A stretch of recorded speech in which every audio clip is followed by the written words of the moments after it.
নমস্কার বন্ধুরা, পৌরাণিক কথায় আপনাদের সবাইকে স্বাগত।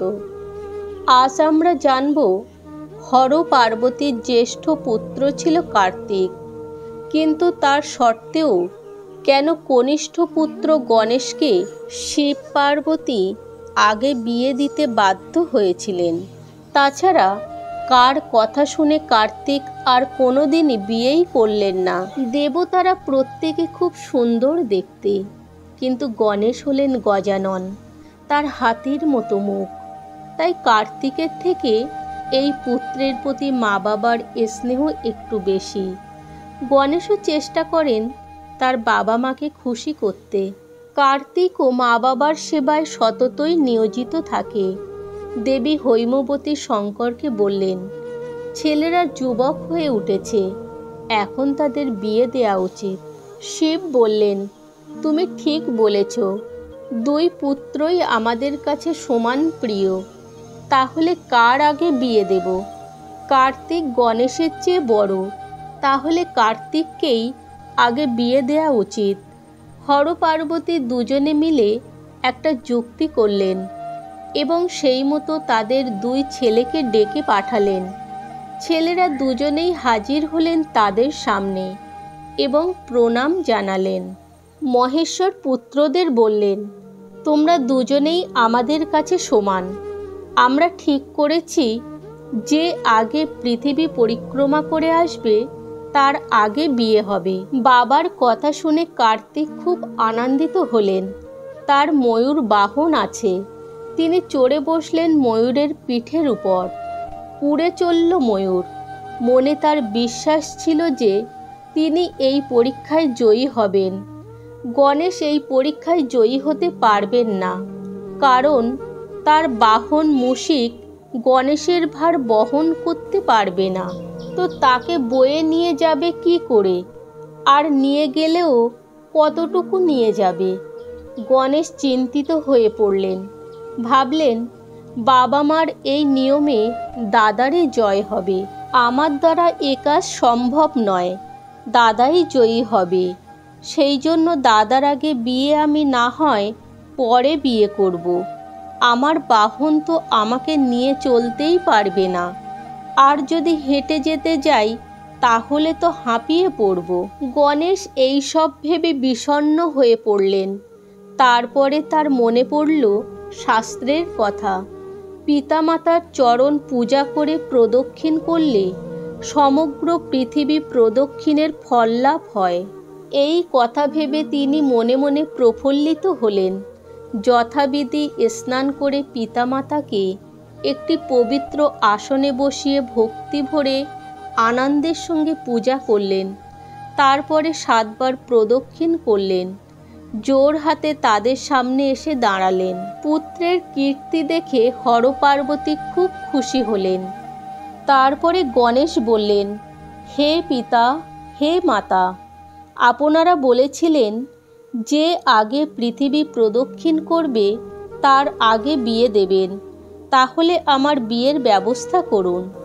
শঙ্কর গণেশের সব কথা শুনলেন।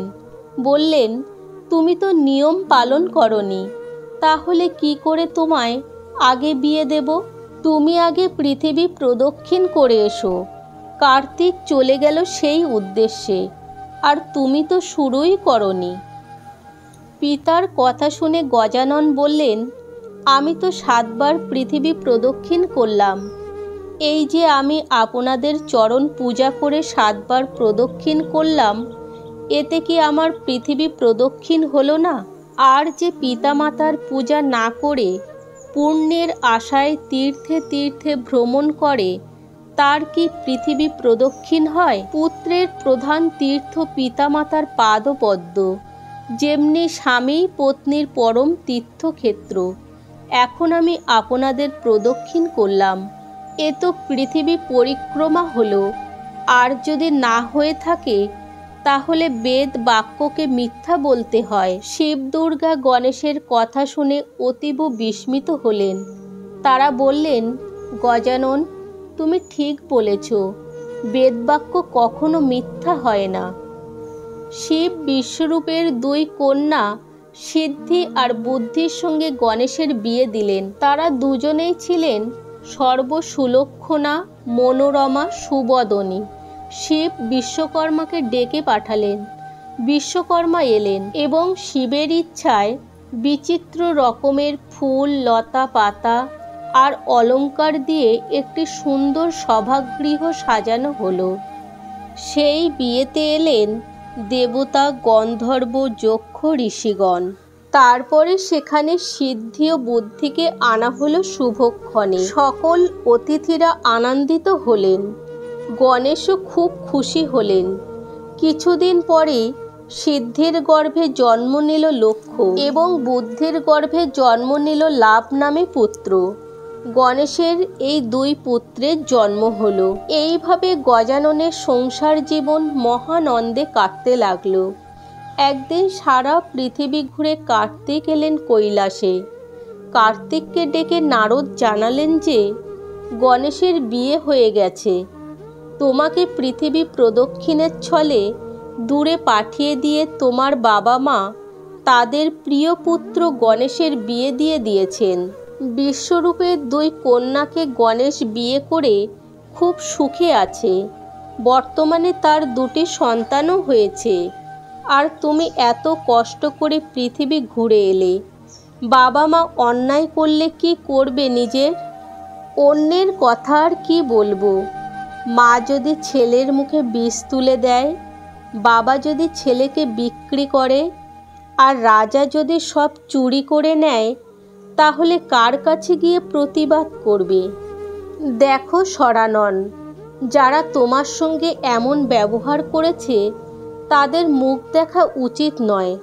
আমি তোমাকে সব বললাম, এবার তোমার যা ইচ্ছা তাই করো। নারদের কথা শুনে কার্তিক খুব দুঃখ পেলেন।